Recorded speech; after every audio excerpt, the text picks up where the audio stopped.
Guys, what is up? In today's video, we're going to show you how to attack someone in Monopoly Go. Are you looking for a quick guide how to attack somebody in Monopoly Go? Stay tuned because this video is for you. Alright, so to do this, you need to play the game. Like, let's just play.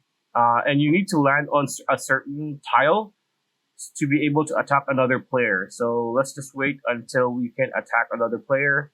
It's usually the train ones. Like that one. So let's see if we could attack somebody. There you go. So this is pretty much a shutdown, and this is how you attack other people. So this screen will come up, and you can choose which one of their